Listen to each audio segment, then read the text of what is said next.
Chegou a grande hora. Agora é a hora da verdade. Será que vocês aprenderam os conteúdos que foram trabalhados na unidade 1? Ou será que não? Eu vou fazer uma pequena revisão aqui, pequena, rápida revisão, para que vocês possam tirar dúvida de alguma questão da avaliação que vocês irão fazer. Vamos lá? Acompanhe comigo. Na tela para vocês, para a gente não perder tempo, porque nós estamos aí na aula 12.1, que é justamente eu, professor Beto, estarei fazendo essa revisão geral com vocês da unidade 1, com esses assuntos da aula que foram trabalhados com vocês, tá? E a gente começa pela nossa primeira aula, que falava sobre o fim do Império e a proclamação da República, o fortalecimento do Exército. Aqui nessa aula nós trabalhamos o governo provisório, as mudanças institucionais, o governo militar e a gestão dos primeiros presidentes. Foi trabalhado isso aqui e nós trabalhamos dentro disso aqui o fim do Império e a proclamação da República. As instituições que mais se fortaleceram com a Guerra do Paraguai foi o Exército. O Exército, sem dúvida, foi a instituição que mais se fortaleceu com a Guerra do Paraguai. Os coronéis Cunha Matos e Sena Madureira, eles começam a fazer um protesto aqui, atacam o ministro da Guerra, Alfredo Chaves. Sena Madureira e Cunha Matos, eles eram ex-combatentes da Guerra do Paraguai, inclusive tem uma cidade no Acre que vai homenagear Sena Madureira. Em 1887, depois de outros atritos entre os militares, o Ministério da Guerra foi fundado o Clube Militar. Adivinha quem era que presidia esse clube militar? Marechal Deodoro da Fonseca. Não é o MDF que faz móvel, não. É o Marechal Deodoro da Fonseca. Esse fim do Império, a proclamação da República aqui, ele se dá em 15 de novembro. Os militares vão se juntar com a elite cafeeira e vão proclamar a República e vão derrubar Dom Pedro II, que era o imperador do Brasil. E aí começa um governo provisório. Desse governo provisório, em 1891, é feita uma nova Constituição. E essa nova Constituição, ela vai eleger Marechal Deodoro da Fonseca como o primeiro presidente militar. Tá bom? Esse primeiro momento nós temos a instituição do federalismo, a divisão dos estados, não eram mais província, a separação entre igreja e estado. O Brasil deixava de ser confessional católico e passava a ser laico, livre de religião, a criação de novos símbolos nacionais, como a bandeira, o hino nacional, tá? E nós temos aí outras legislações que são implantadas neste período. O novo governo, organizado por dois grupos militares, um de cafeicultores e de profissionais liberais, era liderado por Marechal Deodoro da Fonseca. Então, percebam vocês que não eram só os militares que estavam civis também aí. Civis estavam presentes. A aula 2, ela fala sobre como foi essa primeira república, que ela é dividida entre República da Espada e República Oligárquica. Vimos também a economia e o coronelismo nessa primeira república. Então, lembre-se disso, a República da Espada e a República Oligárquica, ela faz parte dessa primeira república e só vai ser derrubado por Getúlio Vargas, quando Getúlio Vargas assume o poder. Mas aí nós vamos ter de 1889 até 1930 essa primeira república. Por que era chamada de República da Espada? Porque nós tínhamos dois militares. Um era Marechal Deodoro da Fonseca e o outro era o Marechal Floriano Peixoto. Todos eles aí, veteranos de guerra da Guerra do Paraguai, que se fortaleceram após a Guerra do Paraguai. E essa república ela começa em 1889 e vai até 1894, quando Floriano Peixoto deixa o poder. Vai deixar o poder. Então, vai ser esse período aí. E após essa república, nós tivemos aí Floriano Peixoto desde o poder. Quando ele deixar o poder, nós vamos ter a eleição do primeiro civil. Quem vai ser o primeiro civil? Vai ser Prudente de Moraes. Em 1894, Prudente de Moraes passou a governar o país e o país passou a ser governado por um civil. Então, saiu os militares a partir de 1894 até 1930, nós vamos ter essa política que vai ser chamada de café com leite ou política das oligarquias. Uma grande característica desse período, dessa política, vai ser o coronelismo, ou seja, o fortalecimento dos poderes regionais dos coronéis. Os coronéis vão se tornar fortes, vão ter poder regional, vão indicar quem seria o governador, quem seria os deputados das câmaras. Então, vai ter uma força muito grande, esses poderes regionais. Coisa que vai ser derrubada em 1930, quando Getúlio Vargas assume o poder e ele tenta acabar com essas repúblicas oligárquicas e essa república do coronelismo, quando ele vai indicar militares para serem interventores nos estados. Agora vamos para o mundo. Como é que está o mundo nesse meio tempo? Como é que se encontra o mundo enquanto nós estamos aqui nessa transição da política aqui de 1994 até 1930? Nesse meio tempo, em 1914, estoura a Primeira Guerra Mundial. O que causa a Primeira Guerra Mundial? Vamos primeiro analisar os antecedentes. Nós temos uma política de neocolonialismo muito forte e a partilha da África e da Ásia vão deixar de fora a Alemanha e a Itália. Vão ficar de fora dessa partilha. Isso está dentro da política neocolonial. Inglaterra, Espanha, França, Portugal, Hungria, eles estão aí dentro de uma política imperialista muito forte. Lá, também nós estamos vendo dentro do Império Austro-Húngaro, uma minoria étnica, como os tchecos, os eslavos, bósnios, sérvios, croatas, romenos, eles lutam por sua independência dentro do Império Austro-Húngaro. Se não bastasse, nós vamos ter aí um sérvio assassinando o príncipe austro-húngaro Francisco Ferdinando. E isso vai ser o estopim da Primeira Guerra Mundial. Dentro desse período, nós temos essa questão do imperialismo e do nacionalismo. Holandeses, britânicos na África do Sul e britânicos e franceses na África do Norte, dominando o continente africano. A Alemanha e Itália estavam muito descontentes com essa situação porque eles haviam ficado de fora dessa partilha. Os ingleses, franceses, portugueses, italianos, belgas, espanhóis, todo mundo tinha um pedaço da África. A França não via a hora de tomar Alsácia-Lorena da Alemanha, outro conflito interno dentro da Europa. Então, esses são os antecedentes da guerra.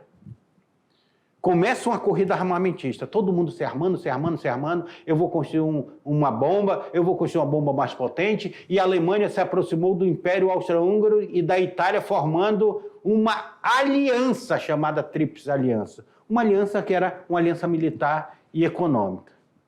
Ah, é? Então aí os outros países como Rússia, Inglaterra e França formam a Tríplice. Tríplice é de 3, né? A Tríplice Entente. É claro que vão entrar outros países nessa aliança. Nós vamos chamar esse período de paz armada. Ao mesmo tempo que as nações armavam-se e se preocupavam para uma guerra diante da aceleração industrial bélica. Então nós temos aí a conjuntura do conflito bélico. Sérvio queria independência, formar uma grande Sérvia. Russos se posicionassem a favor dos sérvios. A Alemanha logo declarou guerra à Rússia e à França. E o que, em seguida, incluiria os demais membros, como a Itália e a Inglaterra. Começa, então, o que nós vamos chamar de Primeira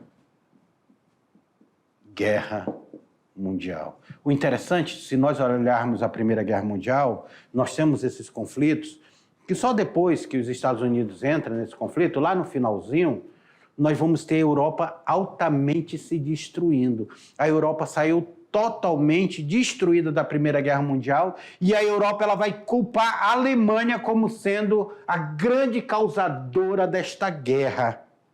A Alemanha vai ser a grande culpada. É assinado um tratado e nesse tratado a Alemanha ela fica como uma grande causadora. Grande penalidade para a Alemanha.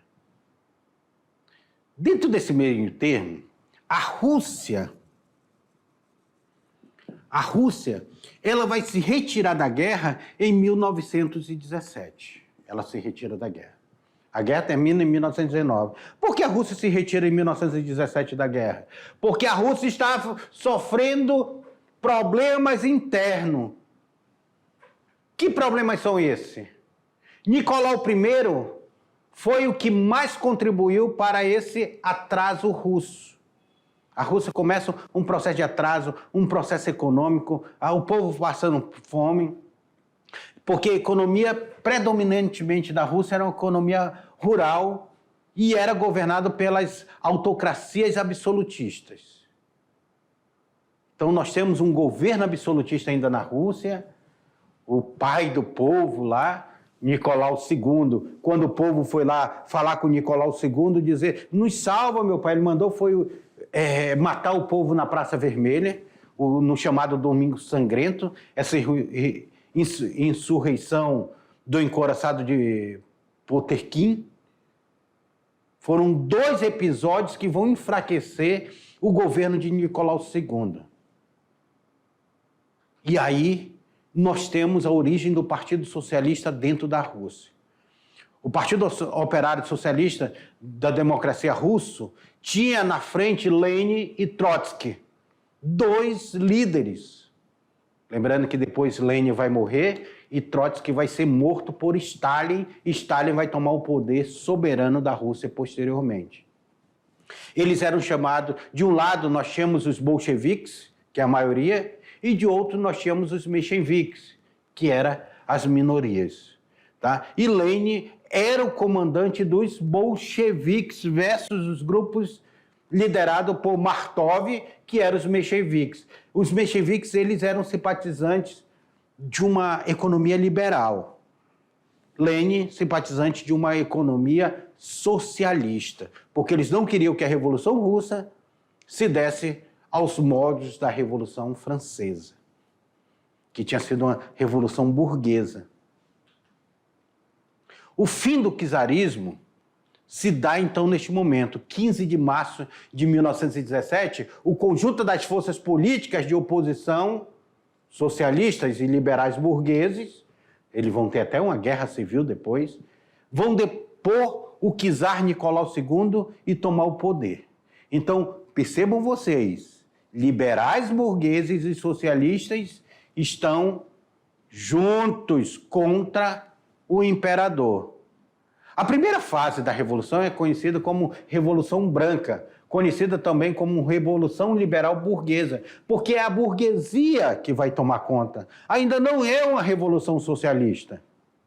Só que aí nós vamos ter uma guerra civil e nós vamos ter a segunda fase, que vai ser a Revolução Vermelha, conhecida também como Revolução Comunista, que vai dar essa terceira fase, a guerra civil. Burguesia, os liberais brigando contra os comunistas. Quem vai vencer vai ser a Revolução Vermelha, vão ser o grupo de comunistas. A família real toda vai ser morta. Vão matar a família real. 7 de novembro de 1917, os bolcheviques ocuparam um lugar estratégico da cidade de Petrogrado. O Conselho dos Comissários do Povo, pedido de paz imediata, confisco de propriedades privadas, estatização da economia.